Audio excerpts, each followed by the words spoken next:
નમસ્કાર વિદ્યાર્થી મિત્રો, કેમ છો? આજે આપણે ફંક્શનની અંદર નવો એક ટોપિક શીખીએ જેનું નામ છે એડવર્બ ક્લોઝ ઓફ કોન્ટ્રાસ્ટ. એડવર્બનો અર્થ તમે જાણો છો તેમ ક્રિયા વિશેષણ, ક્લોઝ એટલે વાક્ય ઉપવાક્ય અને કોન્ટ્રાસ્ટ એટલે કે વિરોધાભાસ.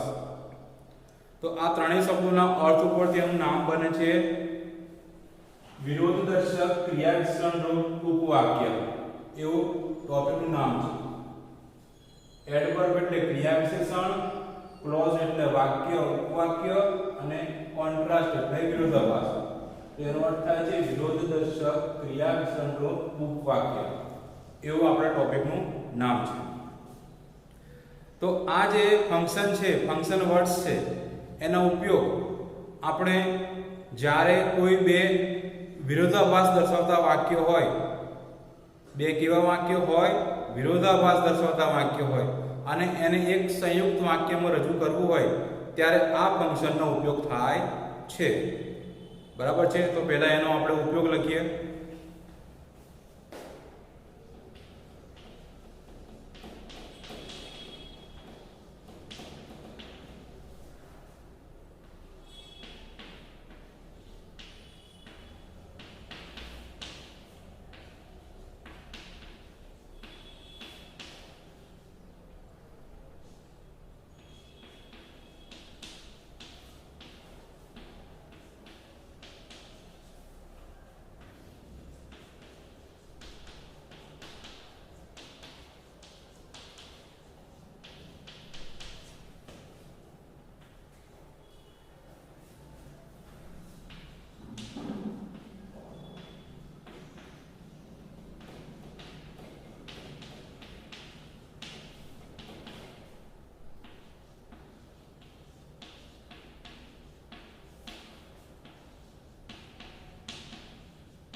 આપણે લખ્યું તેમ કે આ ફંક્શનનો ઉપયોગ બે વિરોધાભાસ ધરાવતી બાબતોને સંયુક્ત એટલે કે એક વાક્યમાં રજૂ કરવા માટે થાય છે.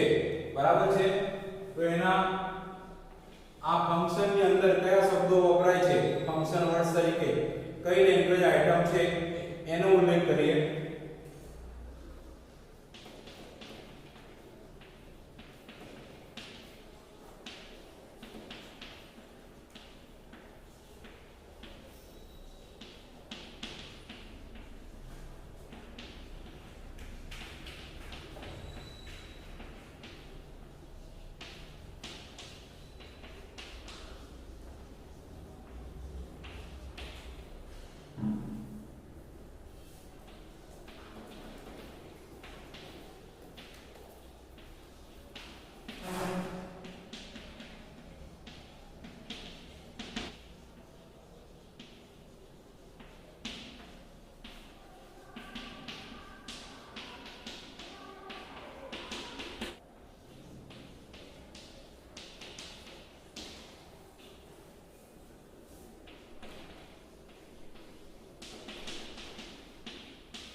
તો જુઓ, અહીંયા આપણે જુદી જુદી લેંગ્વેજ આઇટમો લખી છે કે જેનો એડવર્બ ક્લોઝ ઓફ કોન્ટ્રાસ્ટમાં ફંક્શન તરીકે લેંગ્વેજ આઇટમનો ઉપયોગ થાય છે. જેમ કે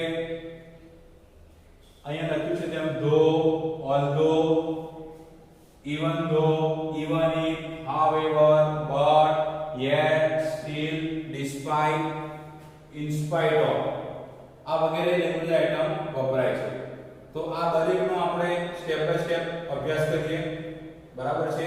તો સૌપ્રથમ આપણે ધો થી શરૂઆત કરીશું. તેના માટે પહેલા વાક્ય રચના લખીએ.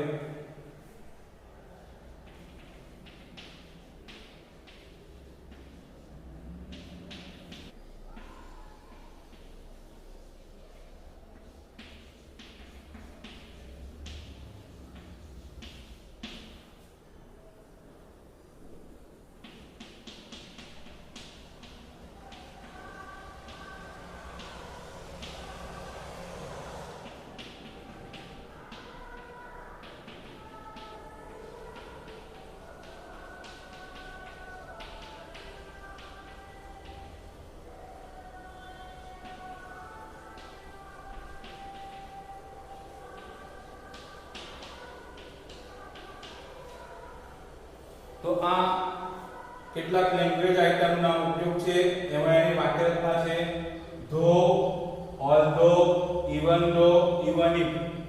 આ ચારે ચાર લેંગ્વેજ આઇટમ એકબીજાની જગ્યાએ આપણે વાપરી શકીએ છીએ. ત્યારબાદ કર્તા, ક્રિયાપદ, કર્મ અને બીજું વાક્ય એ મુજબની એની રચના હોય છે. તો આ રચના મુજબ આપણે ઉદાહરણ જોઈશું.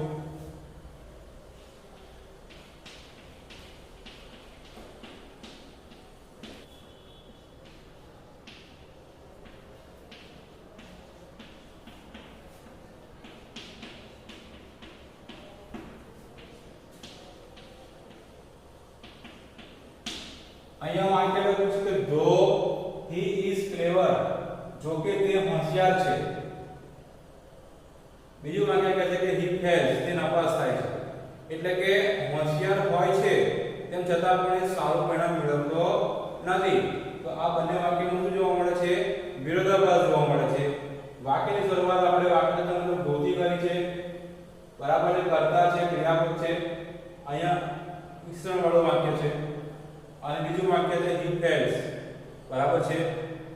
તો આ તમારે યાદ રાખવાનું છે. બીજું વાક્ય કર્મ પછી અલ્પવિરામ આપણે દર્શાવવું જરૂરી છે, બરાબર છે.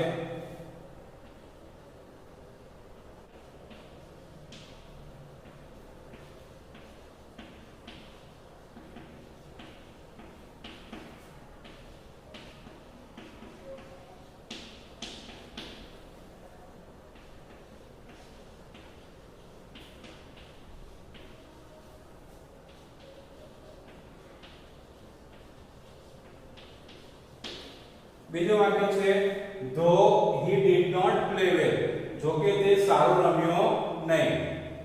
બીજું વાક્ય કહે કે ધોની વન ધ મેચ, તો પણ ધોની મેચ જીતી ગયો. તો અહીંયા ધોની કેવું છે? મેચ જીતે છે. એક બાજુ કહે છે કે રન બનાવતો નથી. તો આ બંને કેવી બાબતો છે? વિરોધાભાસ દર્શાવતી બાબતો છે. એને આપણે જોડીને વાક્ય બનાવ્યું છે. તમે આ ધોની જગ્યાએ ઓલ્ધો, ઇવન ધો, ઇવન ઇફ નો પણ ઉપયોગ કરી શકો છો. તો આ પ્રમાણે આપણે આ ચાર લેંગ્વેજ આઇટમનો ઉપયોગ કરી શકાય, બરાબર છે. આપણે બીજી લેંગ્વેજ આઇટમ જોઈશું. બીજી લેંગ્વેજ આઇટમ જોઈએ હાઉએવર. તો હાઉએવર પણ કેવું સંયોજક છે કે બે વાક્યને જોડે છે, જે વિરોધાભાસ દર્શાવતા વાક્ય હોય એને જોડવામાં મદદ થાય છે. સૌપ્રથમ એની વાક્ય રચના જોઈએ.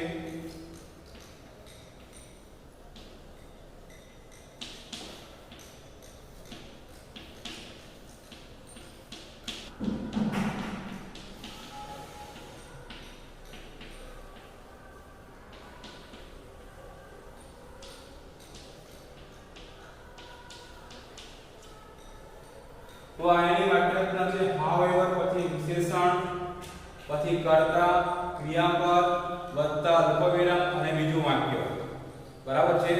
તો આપણે એનું ઉદાહરણ જોઈએ વાક્ય રચના મુજબ. વાક્યની શરૂઆત હાઉએવર થી છે, તો હાઉએવર લખીશું આપણે.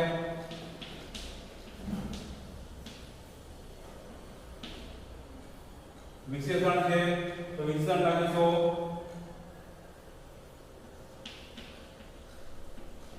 કર્તા તો હી લખીશું. ક્રિયાપદ કે છે તો આપણે લખીશું is. પછી અલ્પવિરામ however clever he is. અડધું વાક્ય બન્યું. આગળ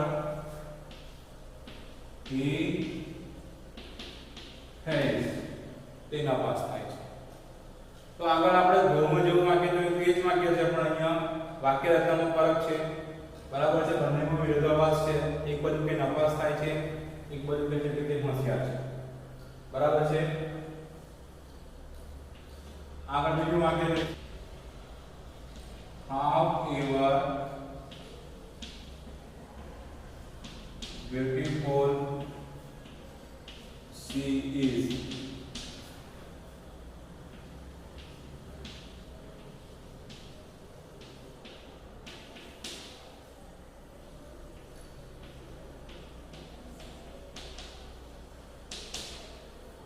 અહીંયા વાક્ય લખ્યું છે કે however beautiful she is, તેણી કેવી સુંદર છે.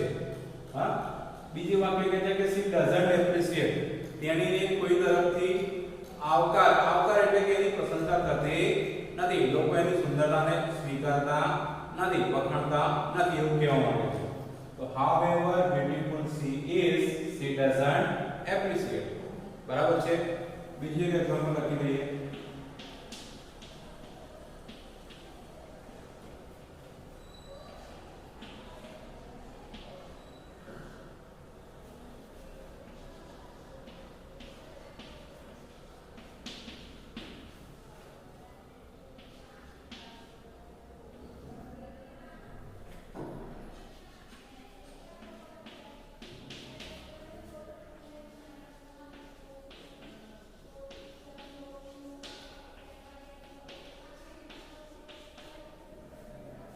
અહીંયા વાક્ય લખ્યું છે કે however brave Mohan is, Mohan કેવો બહાદુર છે.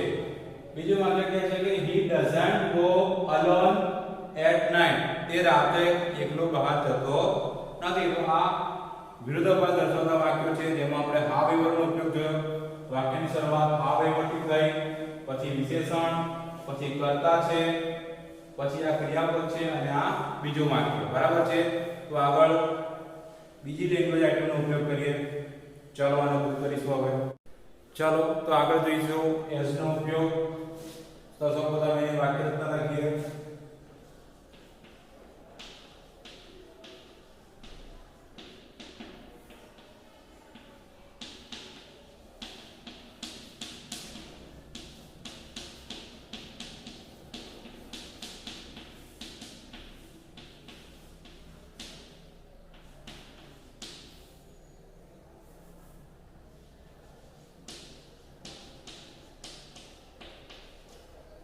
તો આ એની વાક્ય રચના છે.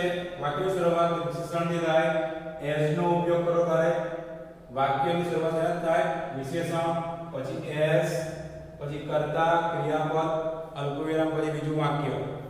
તો વિશેષણથી શરૂઆત કરીએ. ઉદાહરણ જોઈશું આપણે. વિશેષણ એટલે કે ક્લેવર S he is, he has. તો આ વાક્ય રચના મુજબનું શું છે ઉદાહરણ છે. વાક્યની શરૂઆત વિશેષણ, ક્લેવર અહીંયા વિશેષણ છે, પછી એસ નો ઉપયોગ છે વાક્ય રચના મુજબ, કર્તા તરીકે he, ક્રિયાપદ તરીકે is અને આ બીજું વાક્ય he pairs તેના પાસ થાય છે. એક બાજુ કે તે હોશિયાર છે, એક બાજુ કે તેના પાસ થાય છે. આ એનું શું છે ઉદાહરણ. આગળ બીજા એક્ઝામ્પલ જોઈશું.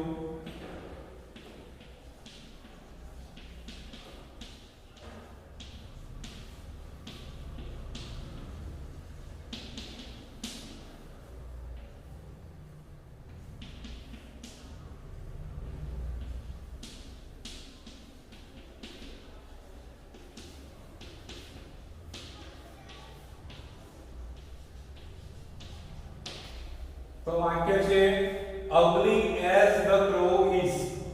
કાગડો કેવો છે? ugly, અણદેખાવડો છે. બીજું વાક્ય કહે છે કે it appreciates in શ્રાદ્ધ. શ્રાદ્ધનું તેને શું કરાય છે? એપ્રિશિએટ કરાય છે. એનું પૂજા થાય છે કે એને કાગવાસ તરીકે ખોરાક અપાય છે. તો એને એનું શું થાય છે? પ્રશંસા થાય છે, એનું સન્માન થાય છે, એમ કહેવા માંગે છે. બરાબર છે. તો આ વિરોધાભાસ દર્શાવે છે. અહીંયા એસ નો ઉપયોગ જોઈએ. બીજું વાક્ય લખીએ.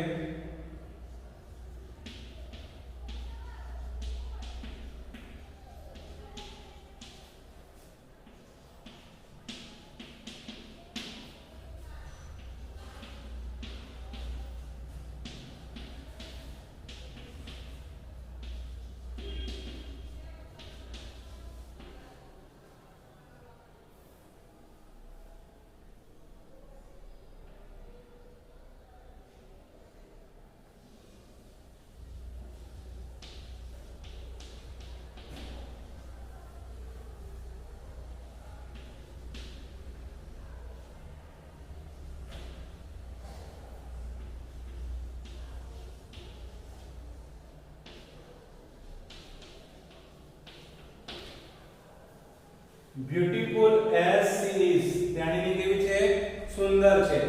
બીજી બાજુ કહે છે કે she doesn't win the competition of beauty contest. Beauty સ્પર્ધા તે જીતતી નથી. સુંદર છે પણ એનાથી સ્પર્ધા જીતાતી નથી. તો આ શું થયું? એસ નો ઉપયોગ થયો. બરાબર છે. હવે આપણે બીજી લેંગ્વેજ આઇટમ જોઈશું. તો યાદ રાખવાનું છે વાક્યરચના મુજબ વિશેષણ, એસ, કર્તા, ક્રિયાપદ, બીજું વાક્ય. બરાબર છે. તો આ પ્રમાણે એના ઉદાહરણ છે. ચાલો આગળ બીજું જોઈએ. ચાલો મિત્રો, તો આગળ બીજા લેંગ્વેજ આઇટમનો અભ્યાસ જોઈએ. બટ, યેટ અને સ્ટીલ. આ ત્રણેય લેંગ્વેજ આઇટમ કેવી છે? એક સમાનાર્થ દર્શાવે છે. બટ નો અર્થ આપણે જાણીએ છીએ તેમ કોણ એમ થાય છે. તો એના વાક્યરચના જોઈએ. પ્રથમ વાક્ય વત્તા તમે બટ નો યુઝ કરો, યેટ અને સ્ટીલ વત્તા બીજું વાક્ય. બરાબર છે. તો આ પ્રમાણે વાક્ય રચના જોઈએ. એ મુજબ ઉદાહરણ લઈશું. ઉદાહરણ લખીશું. he is rich. પહેલું વાક્ય છે કે he is rich, તે પૈસાદાર છે. અહીંયા બટ નો ઉપયોગ કરીએ. but he is not happy. તે ધનવાન છે પણ તે કેવો છે? નાખુશ છે. એટલે કે તે ખુશ નથી. અહીંયા બટ વચ્ચે લખ્યું છે. આ બટ ની જગ્યાએ તમે યેટ, સ્ટીલ એનો પણ ઉપયોગ કરી શકો. બીજું વાક્ય લખીએ.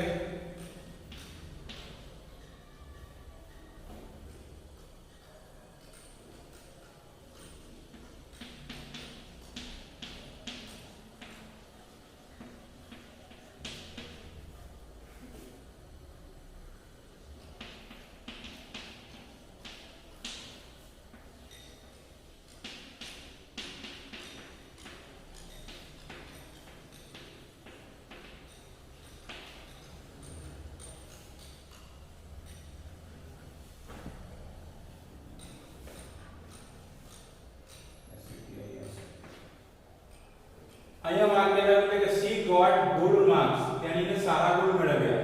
પણ શું કહે? still she doesn't satisfy. પણ તેણીને સંતોષ નથી. તો એક બાજુ માર્ક્સ તો મેળવ્યા પણ એને હજુ પણ માર્ક્સ કેવા છે? વધુ આવે એમ છે એવું લાગે છે. એટલે કે તેણી સંતોષ પામતી નથી. તો અહીંયા but નો ઉપયોગ છે, still નો ઉપયોગ છે. બીજું વાક્ય જોઈશું. પછી કે Bhim ate very much yet he is hungry.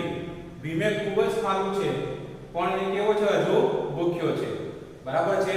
તો આ but, still અને yet નો ઉપયોગ છે. એને વચ્ચે રાખીશું. પ્રથમ વાક્ય અને બીજું વાક્ય એની આજુબાજુ લખીશું. એટલે કે બંને કેવા વાક્યો છે? વિરોધાભાસ દર્શાવતા વાક્યો છે. in spite of અને despite નો ઉપયોગ જોઈએ.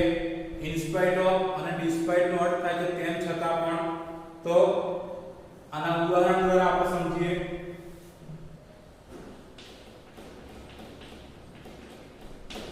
મોટા ભાગે વાક્યની શરૂઆત in spite of કે despite થી થાય છે.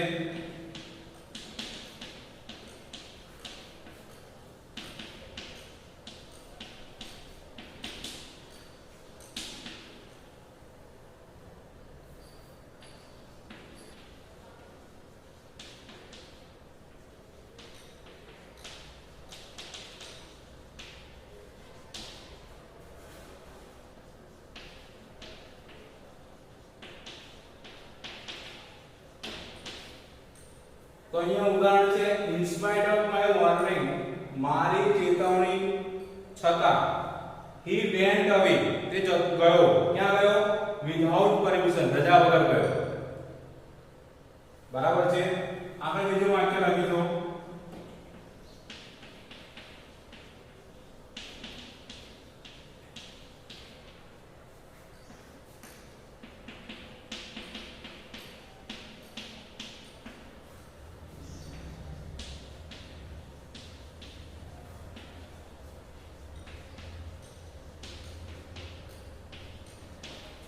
બીજું વાક્ય લખ્યું છે કે in spite of his illness, તેની બીમારી હોવા છતાં પણ he attended the exam, તે પરીક્ષામાં જોડાયો એટલે કે પરીક્ષા આપી.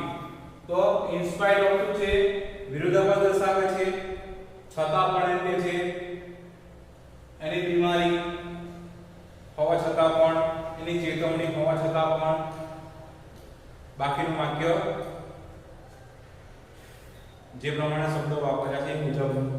બરાબર છે?